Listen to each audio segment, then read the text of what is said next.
Bien, nous allons démarrer cette session ce matin. Jusque vers midi, je vais essayer de tenir le timing. Donc merci à nouveau d'être présent ce matin. Euh, Vous êtes toujours relativement nombreux, toujours des personnes qui sont en train de se connecter. On va démarrer tout de même. Euh, donc pour cette présentation dans le cadre du groupe utilisateur infrastructure Autodesk France, ce matin, nous allons parler des terrassements pour le bâtiment avec Civil 3D.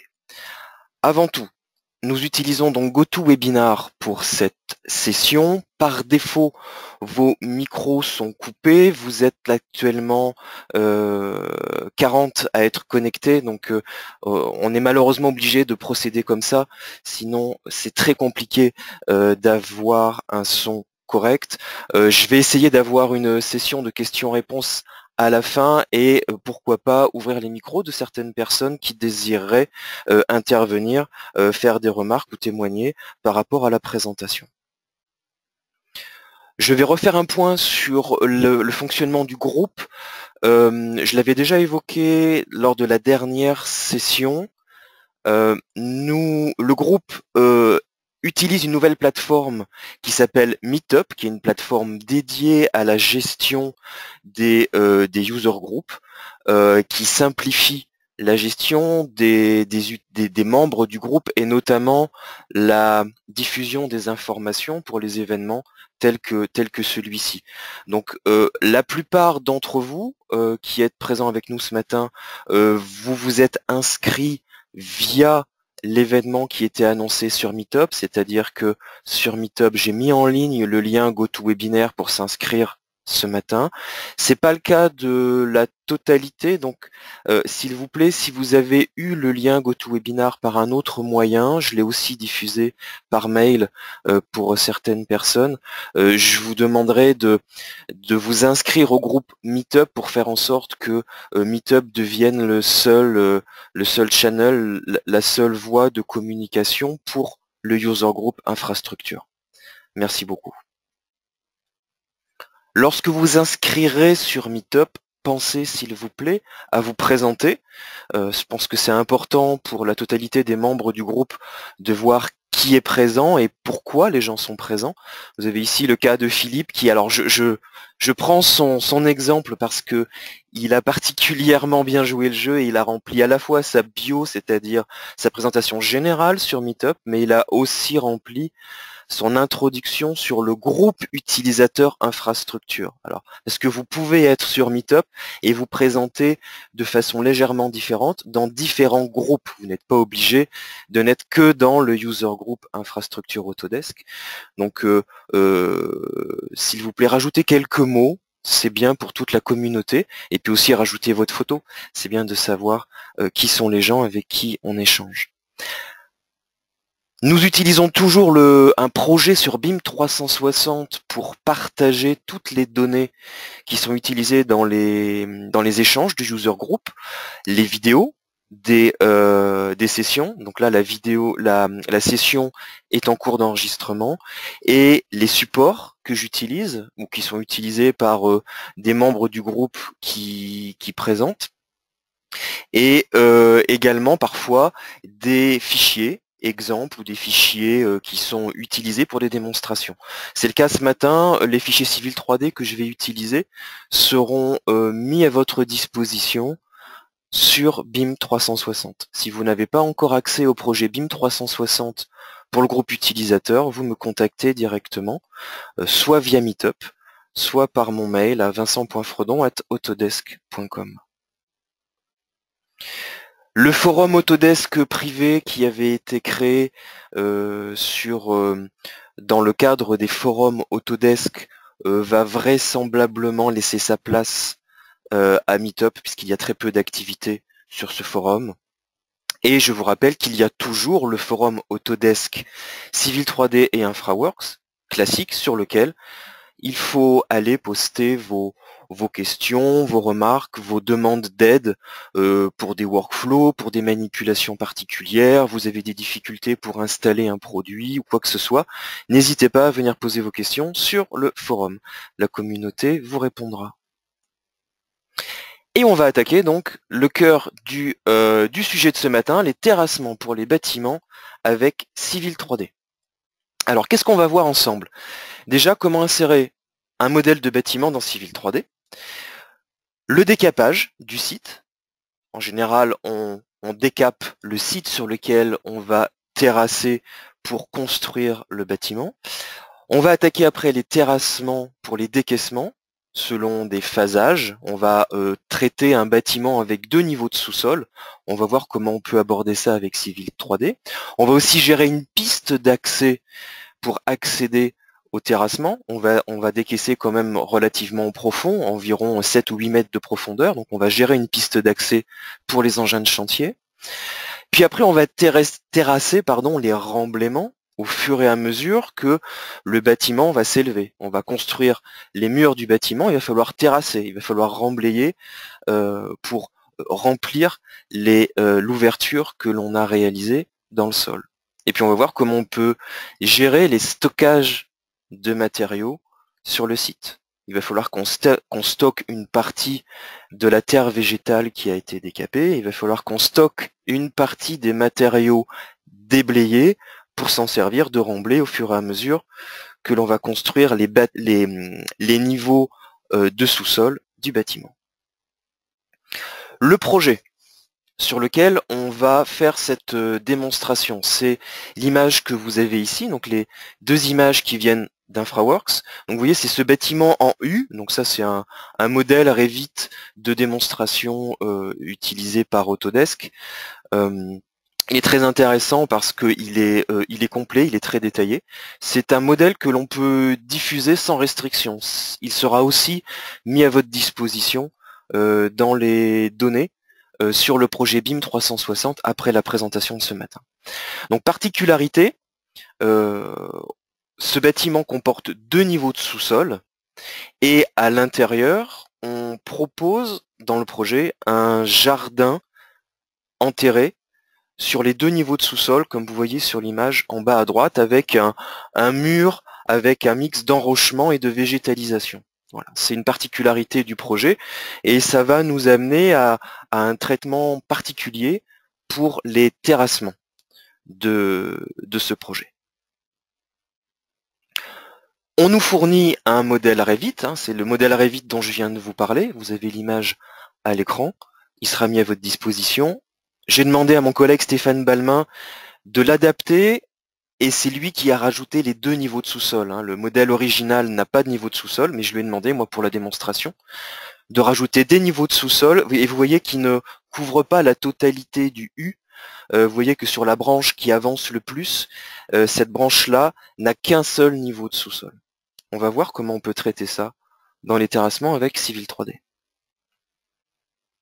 Et on attaque. Alors, première partie, on va insérer le modèle du bâtiment dans notre DWG Civil 3D pour récupérer les informations qui nous intéressent pour commencer les terrassements. Alors, ce que j'ai réalisé ici, j'ai tout simplement fait un export DWG depuis Revit. Alors, je n'illustre pas cette manipulation, elle est extrêmement basique.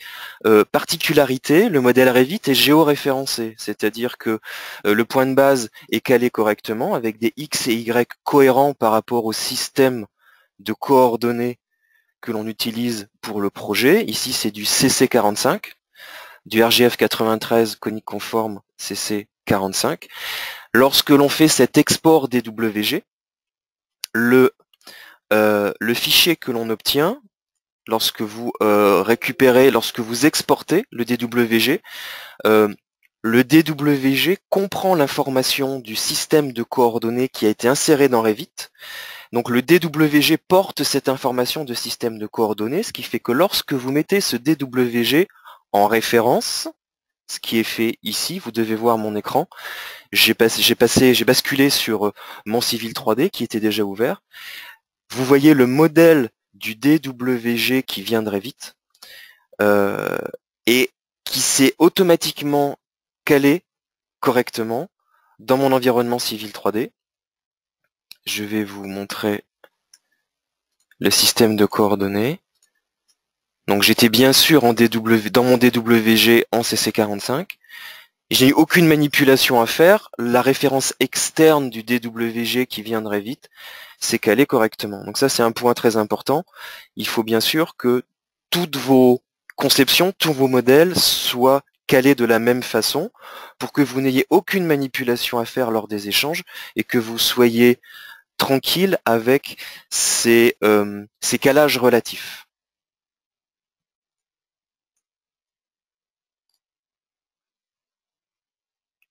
À partir de l'import ici de mon DWG dans le fichier Civil 3D dans lequel je vais réaliser mes terrassements, j'ai tout simplement extrait, interprété les lignes qui m'intéressaient. Alors ces lignes de terrassement,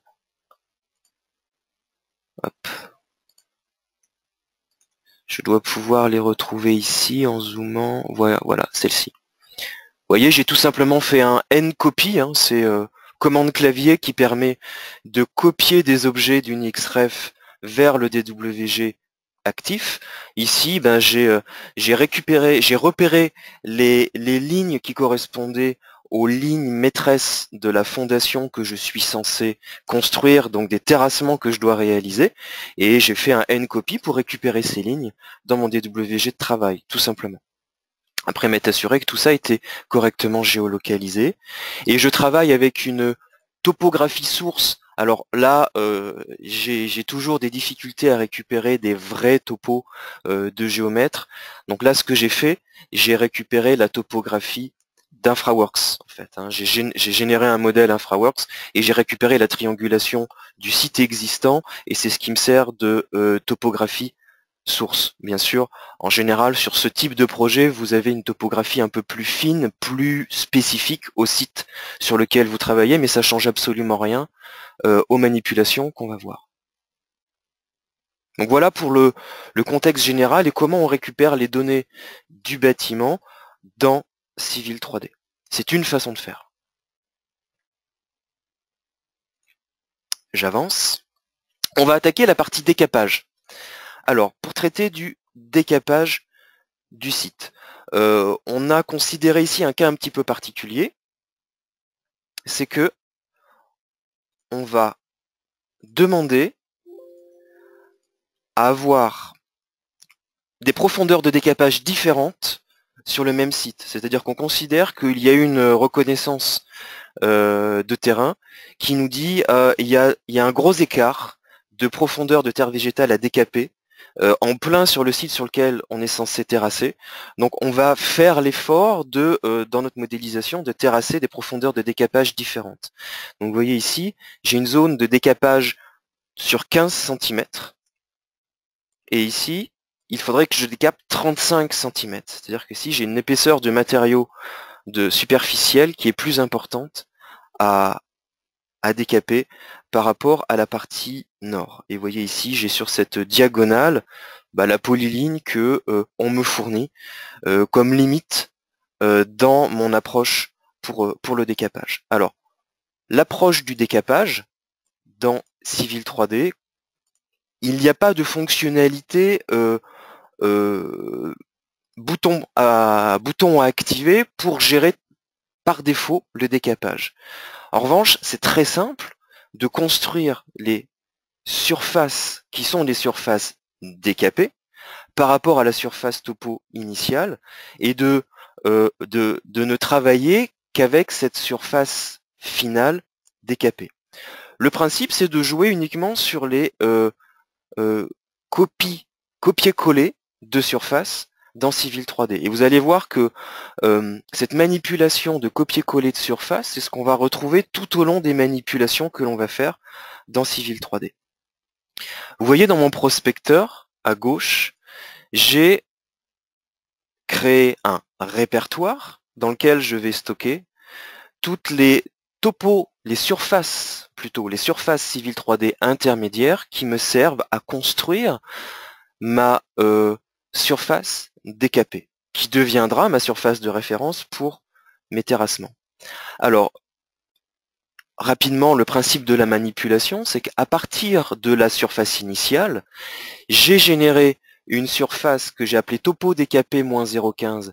C'est tout simplement une copie de la surface initiale décalée de moins 15 cm. J'ai aussi créé une surface topo décapé moins 0,35. C'est une copie de la surface initiale, mais décalée de moins 35 cm. Et puis, j'ai fait une topo décapé finale qui est l'assemblage de ces deux surfaces qui tient compte de cette jonction en diagonale. Donc par exemple, pour que vous voyez bien à quoi ça représente, voilà, ici je sélectionne la surface topo décapé moins 0,15. Donc ce triangle-là, c'est une partie de la surface topo initiale copiée et décalée de moins 15 cm. Il y a l'équivalent de l'autre côté, celle-ci, elle est décalée de 35 cm.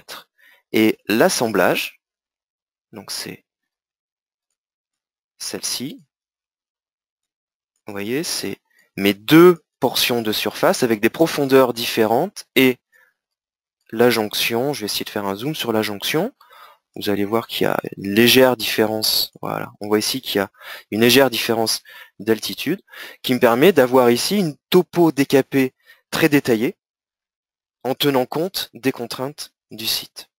L'intérêt de travailler selon cette méthode, c'est que toutes mes topos intermédiaires, toutes mes surfaces intermédiaires sont dynamiquement liées à la topographie source, à la surface source.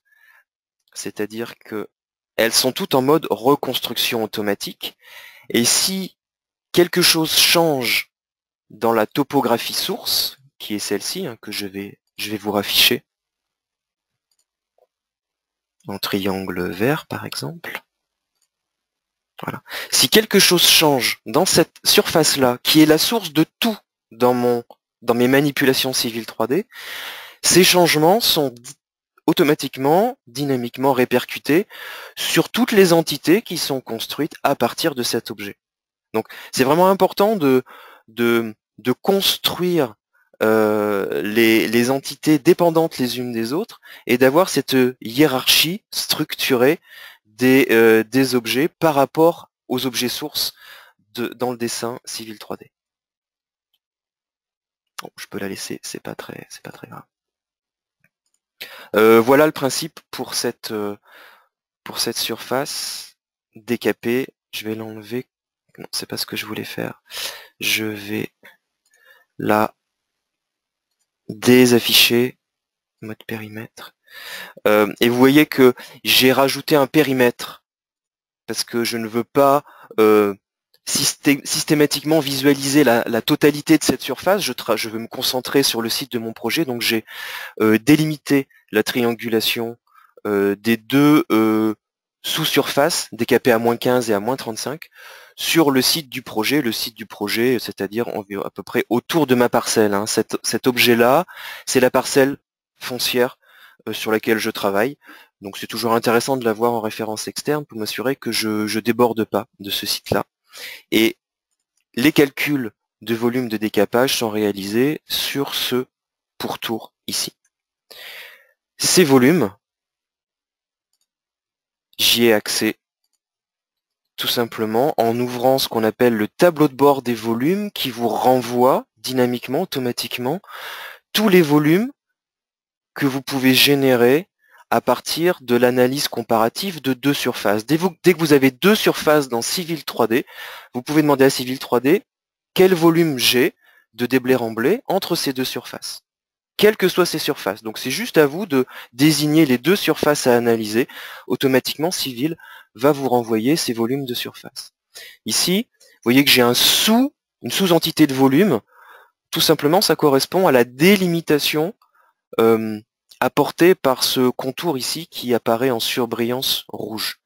Si je le désactive, le volume décapé qui correspond à la différence de volume entre ma surface topo initiale et ma surface topo décapée, j'ai ici, ça représente quand même 17 000 mètres cubes. Si je prends la totalité de cette surface-là, donc ça ne m'intéresse pas, je ne vais pas décaper sur toute cette surface. Ce qui m'intéresse, c'est de cibler sur la délimitation ici. Et là, si je décape sur cette zone-là, j'ai 2280 mètres cubes à gérer. Voilà. Bien sûr, s'il y a une modification, soit d'une profondeur de décapage, soit de ma topo source, cette valeur va être mise à jour. On va avancer.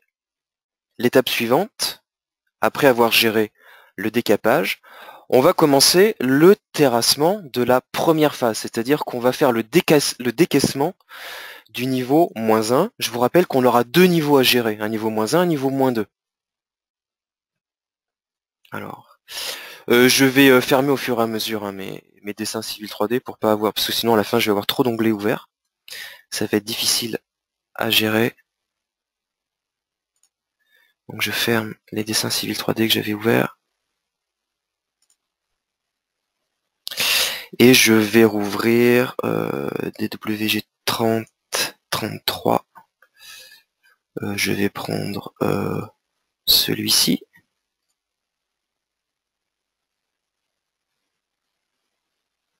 Et je vais aussi ouvrir le final. Voilà. Donc vous aurez à votre disposition tous ces DWG. Vous voyez, j'ai décomposé toutes les manipulations en faisant des copies des DWG à chaque fois. Donc vous pourrez reprendre le détail des étapes. Pour décaisser, bien sûr, on va utiliser les fonctions de création, de génération de talus de Civil 3D. Hein. Voilà, en fait, l'essentiel des manipulations qu'on va réaliser pour ces décaissements, pour ces fondations de bâtiments, terrasser ces fondations de bâtiments, bah, c'est les manipulations de surface et les manipulations de la fonction talus dans Civil 3D. Alors, j'ai quand même une particularité, c'est que si je veux gérer les entrées en terre du décaissement du niveau -1 selon une pente relativement raide, mais selon une pente, hein, peut-être du 1 pour 1 ou du 2 pour 3, je ne sais pas exactement, il faut quand même que je tienne compte de l'entrée en terre. Pardon. C'est pas ce que je voulais vous montrer. Je vais essayer de le faire ici. Il faut que j'anticipe en fait le décalage que va provoquer le fait de décaisser selon deux niveaux en deux phases. Parce que si mon entrée en terre est trop réduite quand je commence à décaper, à déblayer du niveau 0 pour aller au niveau -1, quand je vais me retrouver en bas du niveau -2, je vais avoir une zone de terrassement qui sera trop petite par rapport aux fondations que j'ai à terrasser. Donc j'anticipe cette emprise de terrassement, les entrées en terre des terrassements, en faisant une première esquisse, en prenant ici la ligne caractéristique que j'ai créée pour le niveau -2, c'est-à-dire j'utilise la ligne maîtresse du niveau -2, et je demande à Civil 3D de générer un premier talus, un premier objet talus. Je vais vous afficher un peu mieux, voilà, comme ça.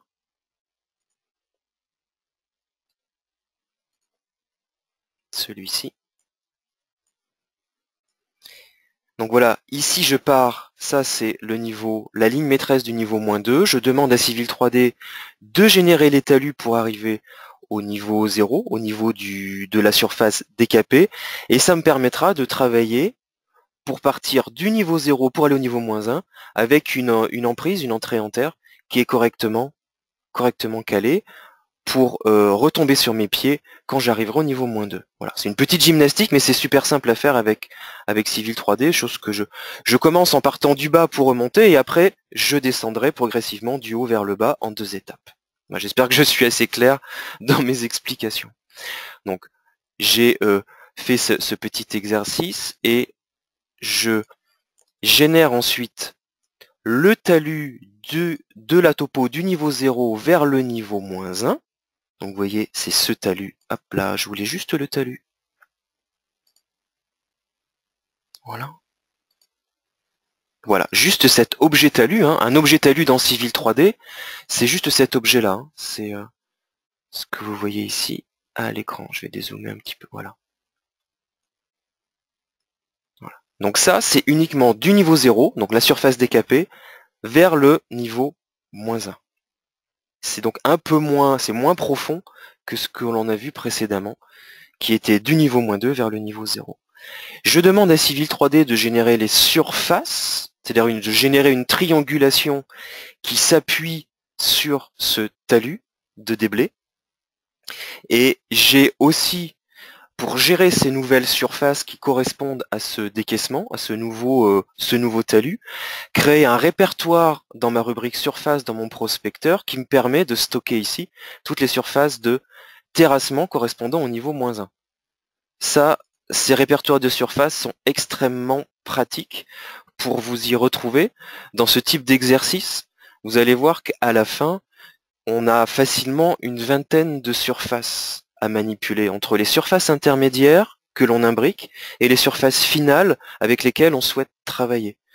Donc, il faut avoir un peu de rigueur et classer les entités surface, les objets surface que l'on génère. Donc vous voyez, ici, j'ai généré je vais donner un style à cet objet-là,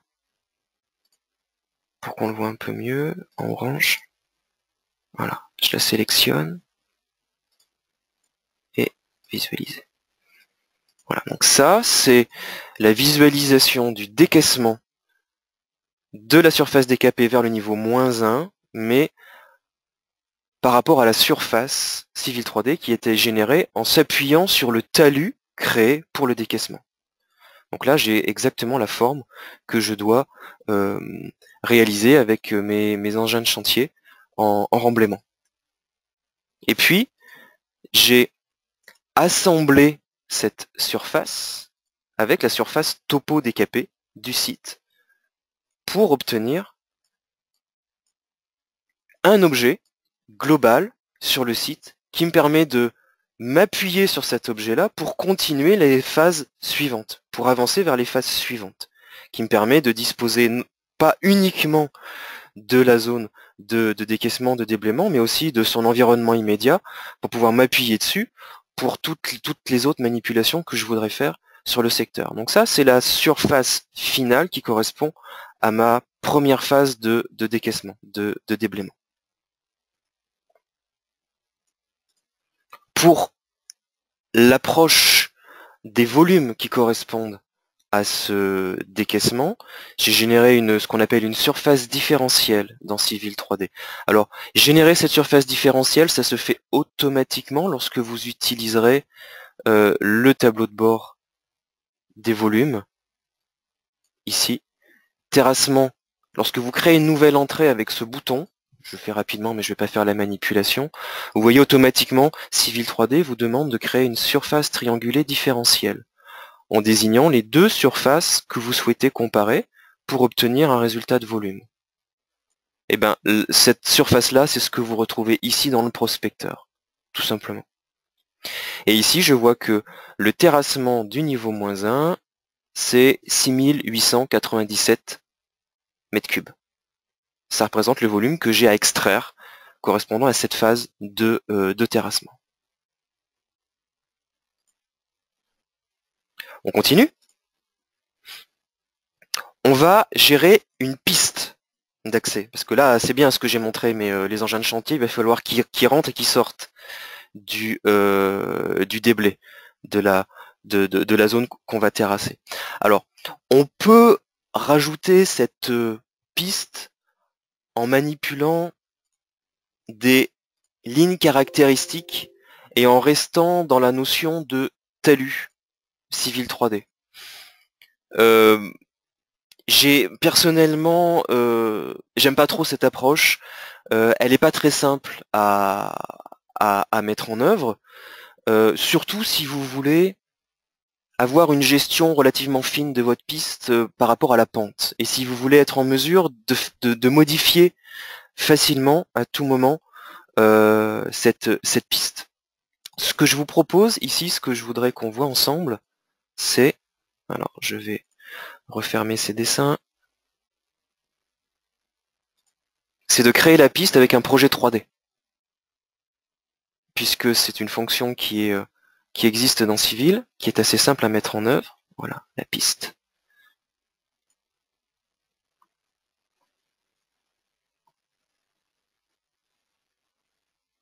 Donc à partir de cette surface-là, donc je vous rappelle, hein, qui est la surface topo décapée avec laquelle j'ai imbriqué les terrassements de la phase 1, eh ben, j'ai généré un axe en plan qui correspond hop, ça, au trajet supposé des véhicules sur le site. J'ai fait un peu au pif ici. J'ai rajouté un PT type extrêmement simple, juste 2 blocs hyper basiques à droite et à gauche pour générer une profondeur. En général, sur une piste, il y a toujours un peu de matériau qui est mis en œuvre pour que les engins puissent rouler correctement, quelles que soient les conditions climatiques. Et puis des talus, on ne peut plus simples, c'est juste des lignes qui vont aller chercher des entrées en terre, des blés remblés. Donc là, c'est le profil en travers type extrêmement basique. Mais ce qui est intéressant, c'est que comme j'ai une surface, un axe en plan, je peux gérer une ligne de profil en long. C'est-à-dire que ici, j'ai une gestion très fine de l'allure du profil en long, et surtout ce qui m'intéresse, c'est de la pente que je vais imposer à mes engins de chantier pour descendre dans la fondation. Ici, je me suis dit, voilà, 20%. Les engins de chantier, voilà, tout va bien se passer si j'ai une pente de 20%. Alors, je dis peut-être une grosse bêtise, hein, je suis pas expert dans ce domaine-là. Je suis sûr que parmi vous, il y en a qui connaissent ça bien mieux que moi. Peut-être qu'on pouvait aller au-delà. Peut-être que c'est un peu fort pour certains engins. En tout cas, ici, on s'est dit, voilà, 20%, c'est correct pour ce projet. Donc, ici, ce que j'ai géré, c'est donc cette partie-là de ma piste. Je l'ai identifiée parce que je vois très bien à quel moment je passe sur cette zone de ma triangulation. Hein. Vous voyez, on la repère ici. La ligne verte derrière, c'est la triangulation du décaissement que j'ai réalisé. Vous voyez, un décaissement assez fort. Je crois que j'ai mis du 2 pour 3, donc un talus assez raide. Donc j'identifie très bien la zone où va se positionner la piste d'accès. Et ce que j'ai fait, c'est que j'ai anticipé aussi le fait que je vais décaisser un deuxième niveau. Donc j'ai tout simplement dessiné, c'est du dessin AutoCAD, dans mon dessin de profil en long, le niveau final à 200 mètres, à 207,70, et j'ai anticipé le prolongement de la pente de ma piste pour m'assurer que la longueur de mon axe me permettra de gérer la deuxième phase de terrassement. Dans la première phase, je m'arrête à 210 mètres 74, ouais. Et j'ai généré sur cette partie-là un profil en long à 0. Ce qui me permet d'obtenir cette modélisation ici. Voilà. Donc ça, c'est la surface générée à partir du projet 3D de la piste. Voilà. On voit très bien ici la piste qui arrive, la rampe et la partie plane, en attendant de continuer la rampe sur la phase 2 du décaissement. Et vous voyez ici que j'ai rajouté la surface de la piste chantier. C'est un nouvel objet de surface dans mon dessin DWG que je viens classer dans ce répertoire pour m'y retrouver dans tous mes objets qui me permettent de gérer mon décaissement. Et puis, comme pour la plupart de toutes les manipulations à suivre, j'ai imbriqué la surface de la piste avec la surface globale dans cet autre dessin DWG pour obtenir ce résultat. Donc ça, c'est l'état de ma surface après la phase 1, mais cette fois avec la piste inclus dans le terrassement.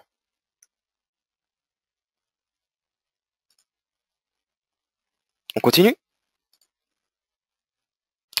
Donc les histoires de volume, je vais pas le répéter à chaque fois, c'est toujours le même principe. Dès que vous vous êtes intéressé par connaître le volume entre deux surfaces, le réflexe, c'est analyse, tableau de bord des volumes, vous générez une nouvelle entrée, et vous sélectionnez les deux surfaces que vous voulez analyser. Vous voyez ici, j'ai fait l'exercice. Quel est le volume spécifique pour la partie piste de chantier? Ici, c'est 41 mètres cubes. J'ai un peu de déblai également par rapport au décaissement généré ici lorsque la piste arrive et descend dans la fondation. Ce que je propose ici, c'est peut-être pas le meilleur calage de la piste, hein. Je me focus vraiment sur les manipulations civiles 3D et pas sur la qualité de l'approche fondation terrassement que je propose ici.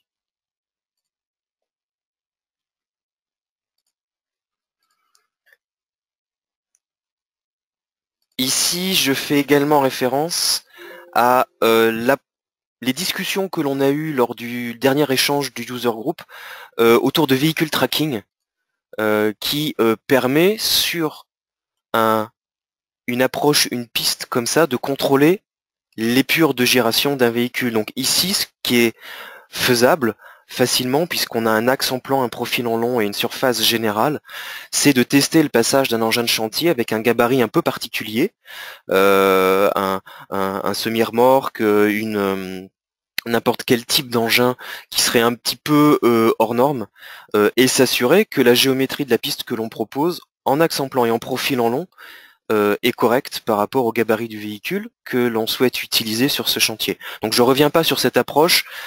Si vous n'avez pas assisté au dernier call, vous retrouverez tous les éléments sur le projet BIM 360 sur lequel on partage les éléments du user group. On va continuer. Approche suivante. On va décaisser la phase suivante, c'est-à-dire on va passer du niveau -1 au niveau -2. Donc on va rajouter avec Civil 3D un deuxième niveau de talus. Donc je reviens ici, je vais refermer ces dessins-là.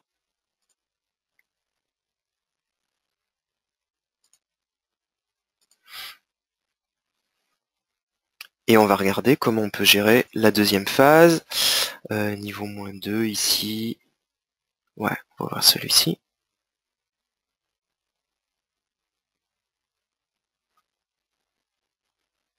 Et puis le résultat final avec les surfaces imbriquées. Ou directement avec la piste pour accélérer un petit peu, voilà.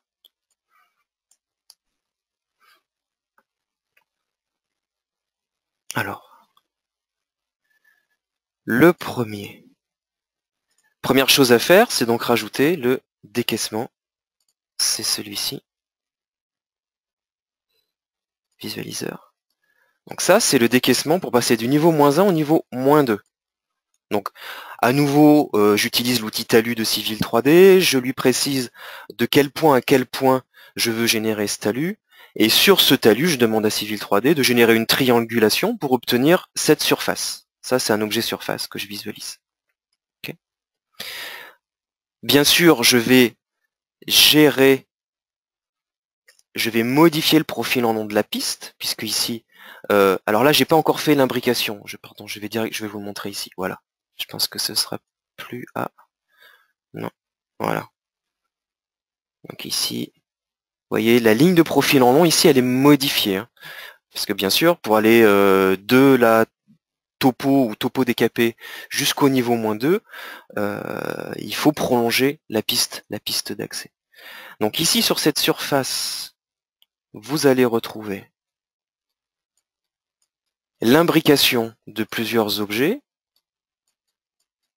Voilà, je vais arrêter de bouger. Donc, l'étape précédente, c'est-à-dire la topo décapée avec la piste plus le décaissement du niveau -1. Et ici, on a en plus le décaissement du niveau -2 avec la piste adaptée sur son profil en long pour descendre jusqu'au niveau -2. Et ça nous permet d'obtenir cette surface. Donc ça, c'est un seul objet surface qui représente ici le volume final à décaisser pour commencer à construire le niveau, la fondation du niveau -2 pour le bâtiment. Donc vous voyez, tout ça, c'est un ensemble de surfaces générées par étapes et imbriquées au fur et à mesure jusqu'à obtenir la surface finale dans Civil 3D.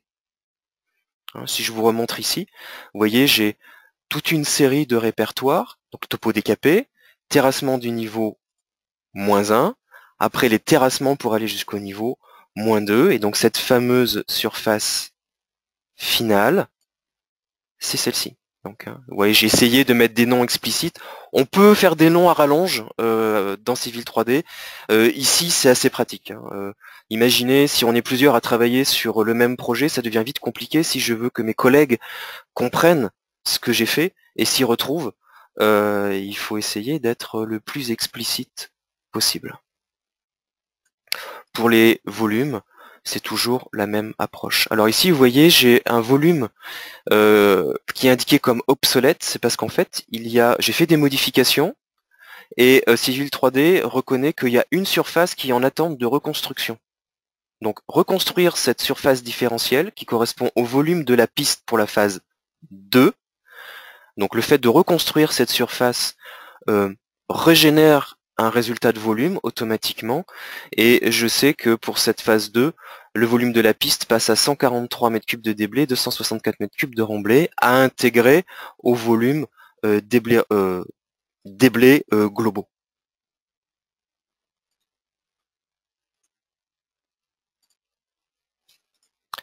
Voilà pour cette partie.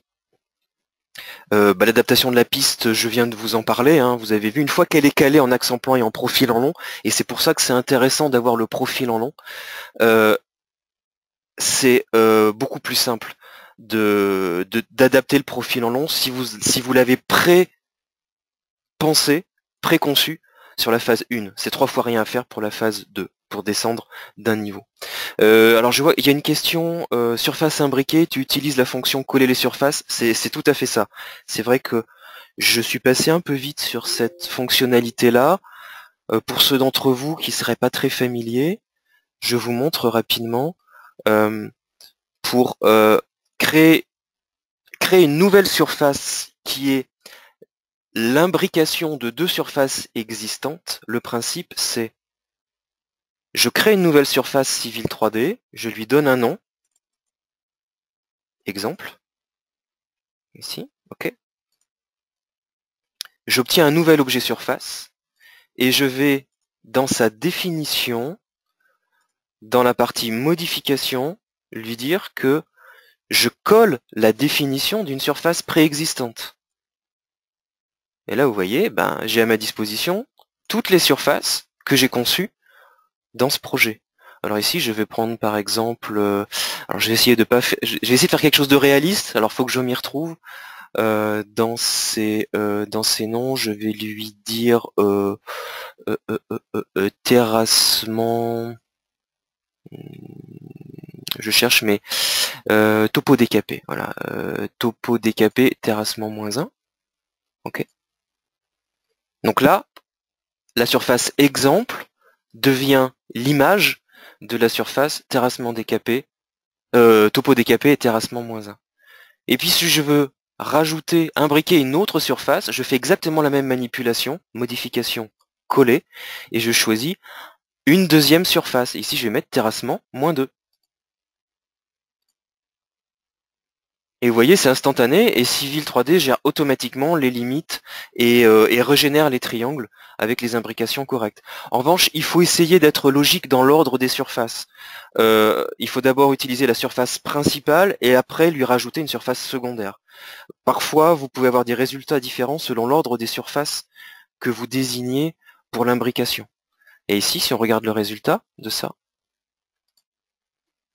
voilà ce que je viens de réaliser. Donc, topo décapé plus décaissement du niveau -1, et j'ai imbriqué le décaissement niveau -2. Voilà. C'est très rapide à faire. Le plus compliqué, c'est, je vous dis, d'être logique et rigoureux dans ces manipulations, d'y aller par étapes, de bien nommer les objets que l'on crée au fur et à mesure et de les classer dans des répertoires. Avec ça, vous pouvez faire quasiment tout ce que vous voulez. Si vous voulez générer des terrassements un peu compliqués, n'hésitez pas à décomposer. faites des sous-entités que vous imbriquez après les unes dans les autres. Comme toutes vos entités peuvent rester dynamiquement liées les unes avec les autres, c'est pas grave si vous décomposez un peu trop, vous retomberez toujours sur vos pieds. Donc n'hésitez pas, il faut vraiment être assez rigoureux sur la méthode. Je continue. La partie remblaiement. Donc on a tout décaissé et puis maintenant on veut évaluer les remblaiements que l'on a à faire au fur et à mesure que le bâtiment se construit, niveau -2 et puis niveau -1. Alors pour ça, on va aussi générer des talus et des surfaces dans Civil 3D. On va utiliser voilà, remplissage du niveau -2. Je vais aller directement à ce fichier-là. Parce que ça, c'est une approche qui est extrêmement importante. Il faut qu'on sache évaluer sur le chantier de combien de matériaux on va avoir besoin. Lorsque l'on aura réalisé, je vais essayer pour que tout le monde visualise bien, je vais essayer de vous rafficher le bâtiment dans le terrassement. J'espère que je vais pas demander. Voilà. Ici. Voilà. Donc en bleu ici, mon terrassement final. En orange, le volume du premier remblaiement. Donc vous imaginez qu'on a commencé à construire le niveau -2 du bâtiment. Alors le tour n'est pas complet parce que, rappelez-vous, dans le projet, ici, on garde le terrassement ici, on va faire un enrochement végétalisé. Donc ça, je ne le remblais pas, ça va rester ouvert. Il y a aucun problème avec Civil 3D pour générer des talus et des surfaces sur les talus pour des objets qui ne sont pas fermés. On s'en fiche, hein, que ce soit fermé ou pas, c'est exactement la même méthodologie, c'est la même manipulation. Et là, si j'affiche ici le bâtiment, qui est toujours en XREF hein, dans mes fichiers, voilà. Vous voyez, le bâtiment vient se... Je vais peut-être bouger un peu, j'espère que c'est clair pour tout le monde.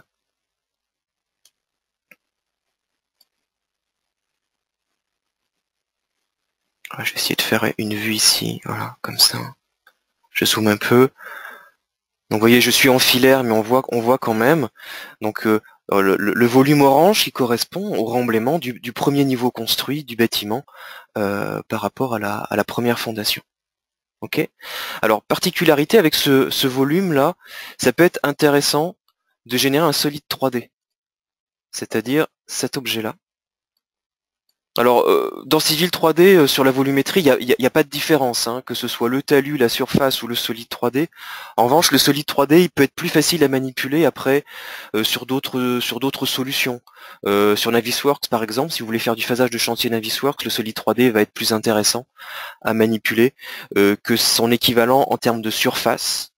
Les surfaces dans Civil 3D, il n'y a aucun problème. Dans Navisworks, vous serez plus à l'aise avec les solides.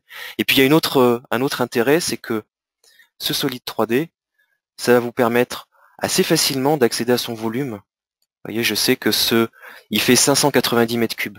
J'assigne la propriété volume à ce solide, il fait 590 mètres cubes. Alors bien sûr, pour Civil, c'est très simple aussi d'obtenir cette valeur, toujours par le tableau de bord des volumes, qui doit être ici, voilà. Donc je désigne mes deux surfaces de comparaison et j'obtiens également 590 mètres cubes. C'est exactement le même volume, mais ça peut être intéressant de l'avoir sous forme de solide 3D également. Faut que j'avance, je vais accélérer un petit peu. Bon, le remblaiement suivant, c'est exactement la même manipulation, mais après avoir construit le niveau -2, on attaque le niveau -1, donc il faut qu'on connaisse le volume de matériaux qu'on va avoir à mettre en œuvre en remblaiement pour fermer les terrassements ouverts pour le niveau -1. Donc on va regarder avec Civil 3D ce que ça donne. C'est une répétition après des manipulations, c'est le même principe. Avec un objet qui a une forme un peu plus compliquée, puisque là il faut qu'on prenne en compte le U un peu spécifique. Voilà, je vais prendre celui-ci, c'est construction, c'est celui-là, voilà. Puisque notre bâtiment a une forme un peu particulière.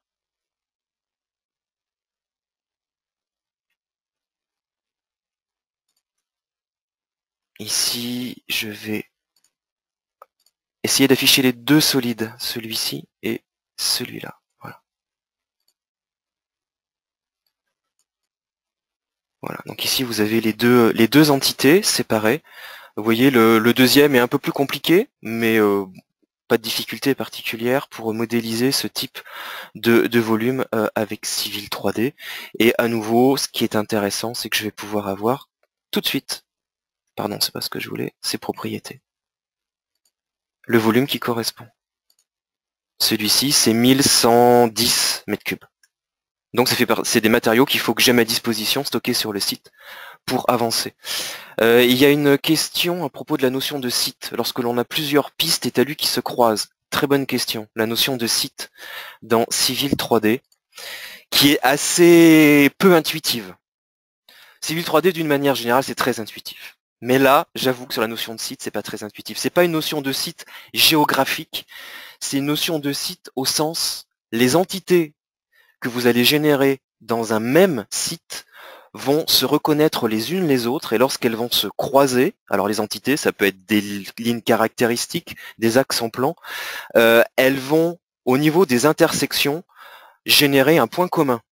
C'est-à-dire qu'un point va être automatiquement créé par le logiciel, et l'altitude de ce point sera commune aux deux entités.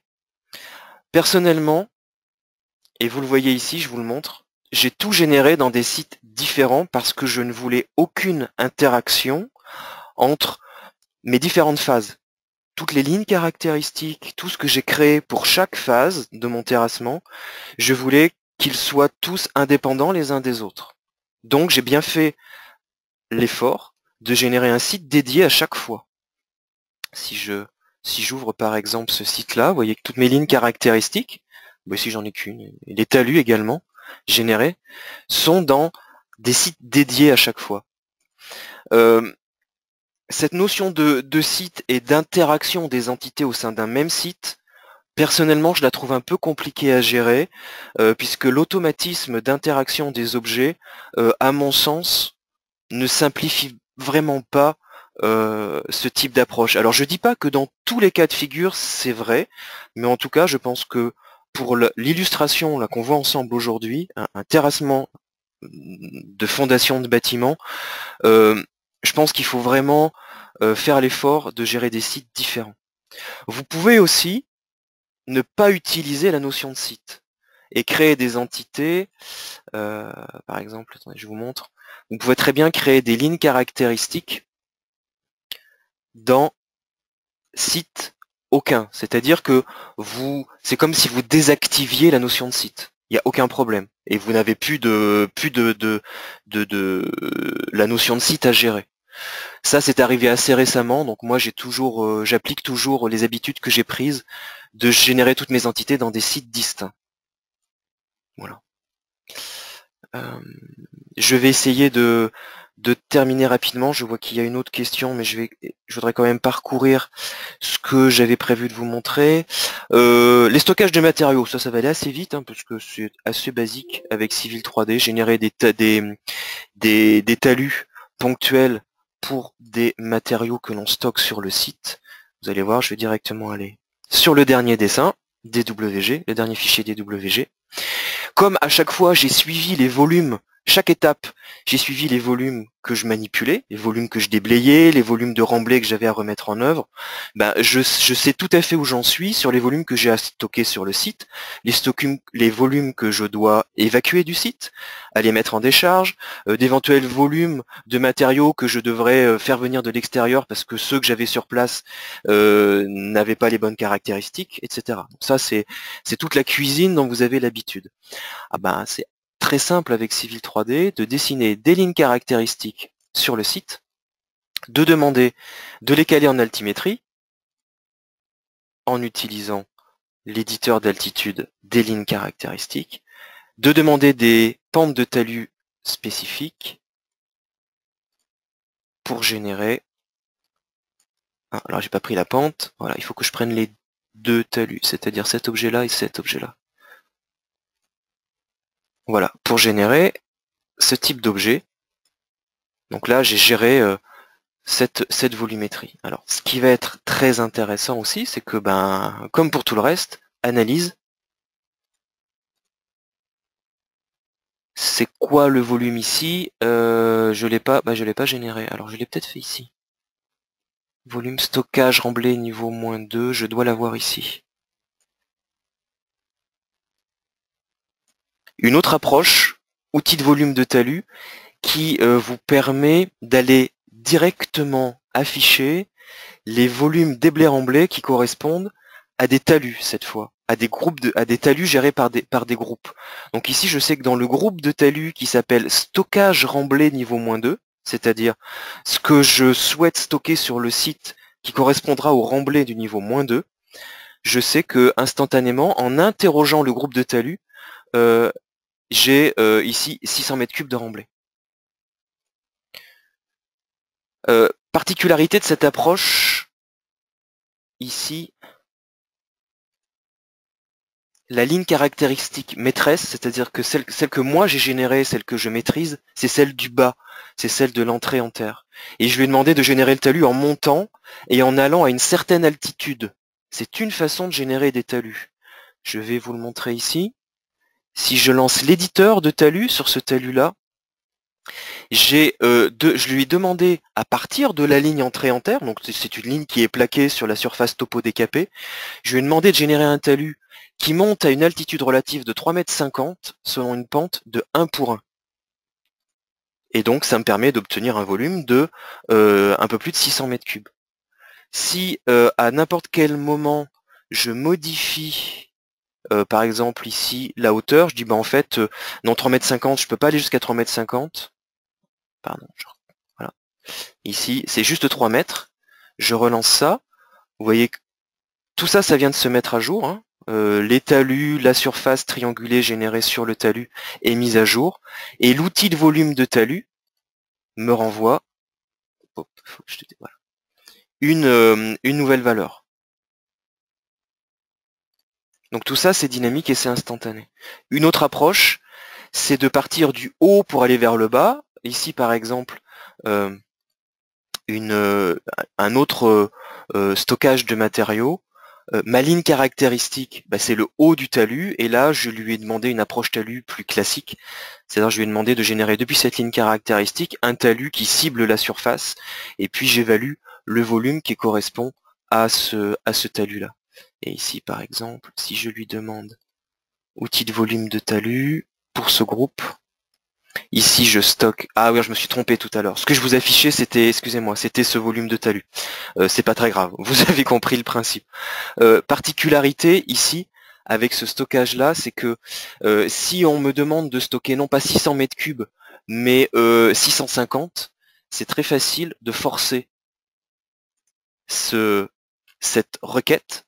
Je lui dis j'ai besoin de 600 mètres cubes à partir de cette géométrie, je valide ça, et automatiquement Civil 3D va adapter l'altimétrie de la ligne caractéristique maîtresse, celle-ci, pour que le volume représente 650 mètres cubes. Là. Je peux le refaire si vous souhaitez. Je vais demander beaucoup moins, vous allez voir la différence. Si je dis 300 mètres cubes, voilà, vous voyez, le tas s'est réduit parce que je lui ai demandé un volume de stockage réduit. Ça aussi, c'est extrêmement pratique, ça permet d'aller très très vite pour estimer l'emprise, les volumes de stockage de matériaux que vous allez avoir à gérer sur le site en fonction des volumes que vous aurez analysés dans vos fondations de terrassement. Donc tout ça, ça fonctionne ensemble, c'est très pratique. Je continue, voilà, j'ai quasiment terminé. Toutes ces entités là, toutes ces surfaces que l'on a générées dans Civil 3D, on va pouvoir les exploiter dans InfraWorks, puisque vous savez qu'on peut ouvrir directement du Civil 3D dans InfraWorks, et puis ça pourrait nous permettre, par exemple, d'illustrer un phasage de terrassement, et puis de positionner des engins de chantier pour montrer comment on peut organiser les différents ateliers de terrassement au fur et à mesure des différentes phases selon lesquelles on va travailler sur le site. La même chose pour Revit. Vous voyez ici, vous reconnaissez le décaissement en phase finale, le niveau -1, le niveau -2, la piste qui descend jusqu'au niveau -2, mais dans Revit. C'est-à-dire que j'ai lié ma surface de terrassement finalisé dans Civil 3D à mon fichier Revit. Et vous voyez ici une autre illustration avec le bâtiment Revit affiché, positionné dans le décaissement par rapport à la triangulation Civil 3D. Alors ce que j'ai utilisé ici, c'est le lien via BIM 360. Parce qu'ici, pour obtenir le détail de cette triangulation, si vous utilisez les fonctionnalités classiques et que vous laissez Revit retrianguler, la surface sera beaucoup moins nette. Alors, elle sera approximativement la même, mais elle sera beaucoup moins fine par rapport à ce qui a été généré avec Civil 3D. Et puis dernier point, toutes ces entités, elles sont échangeables, partageables sur BIM 360. Ici, l'image de la surface décaissée globale Civil 3D dans BIM 360, donc partageable, affichable par n'importe quel collaborateur, et tout le monde peut prendre des cotes pour mieux se renseigner sur ce qui est proposé. Et puis la même chose avec Revit, le fichier Revit, le fichier bâtiment dans sa topographie décaissée. Et ici, ce qui est très pratique sur BIM 360, c'est qu'on peut demander d'afficher uniquement le niveau -1, -2. Ce que j'ai fait ici, vous voyez en transparence, on voit le reste du bâtiment. Mais là, ce que je vois, c'est que j'ai bien mon niveau -1, -2 qui arrive à l'affleurement avec la topographie générale du site. Et puis les niveaux -1, -2 sont dans l'épaisseur de la fondation. Voilà ce que je voulais vous montrer ce matin. J'ai à peu près fait le tour, j'ai pas trop dépassé. Alors je reprends rapidement les questions auxquelles j'ai pas répondu. Est-il possible de transformer des différences de surface en volume pour les transmettre à d'autres personnes pour qu'elles puissent voir les volumes calculés directement en cliquant sur les objets ainsi créés? Il peut transformer tout en solide 3D. Ah je pense que la réponse, oui, c'est les solides 3D en fait. J'ai évoqué les solides 3D. Ici, je reviens ici. Pour la partie remblaiement, mais la manipulation ici, peut-être je vais vous la montrer cette manip. C'est-à-dire que dès que vous sélectionnez une surface, vous pouvez extraire à partir d'une surface des solides. À travers cette interface, vous pouvez choisir comment vous souhaitez générer le solide. Soit vous désignez une profondeur, c'est-à-dire que le solide va être généré entre la surface jusqu'à une certaine profondeur.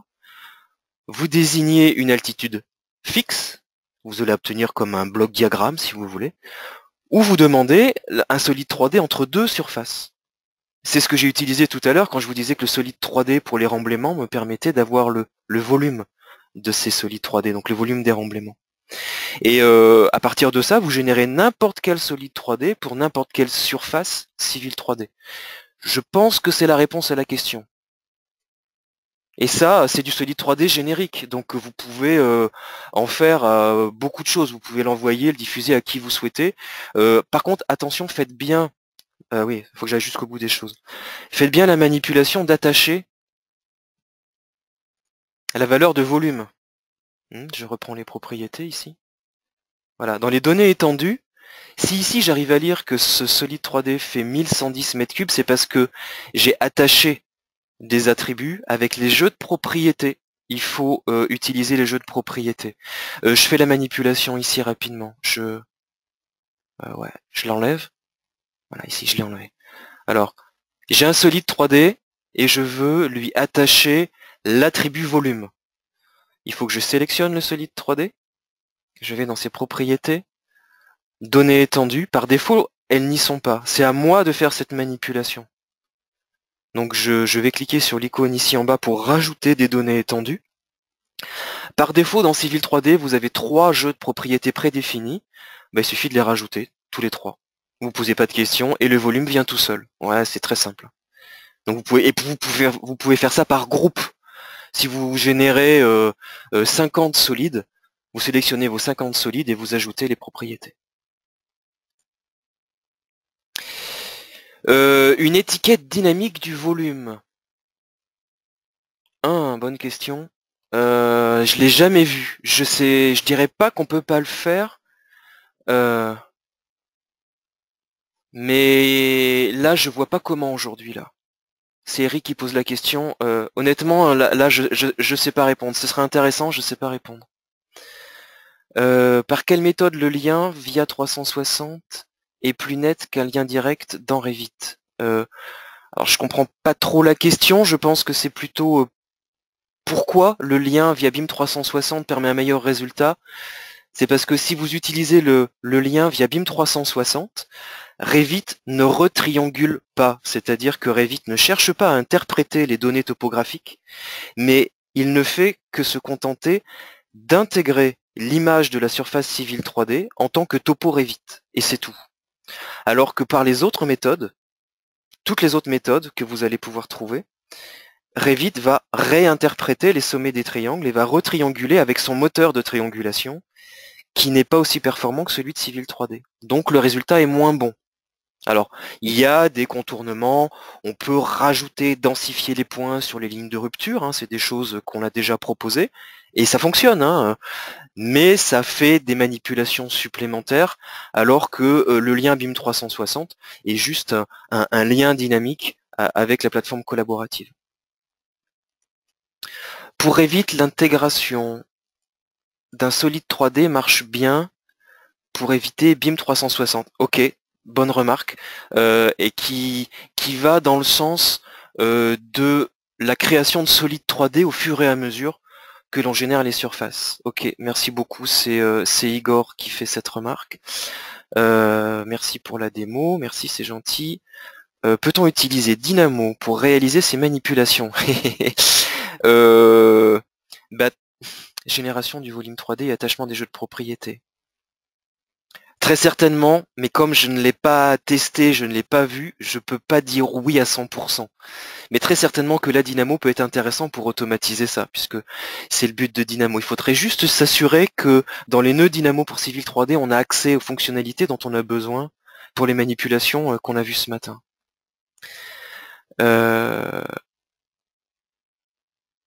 Alors, Serge nous dit qu'apparemment c'est possible de faire des étiquettes dynamiques de volume. Ça demande beaucoup de travail en amont. Alors, Serge, tu n'aurais pas dû faire cette remarque parce que maintenant il va falloir que tu nous montres comment on fait. Donc merci beaucoup Serge, mais je reviendrai vers toi et ce sera peut-être le sujet d'une autre présentation, d'une autre démonstration. Merci beaucoup pour la remarque. C'est un sujet qui sera très intéressant.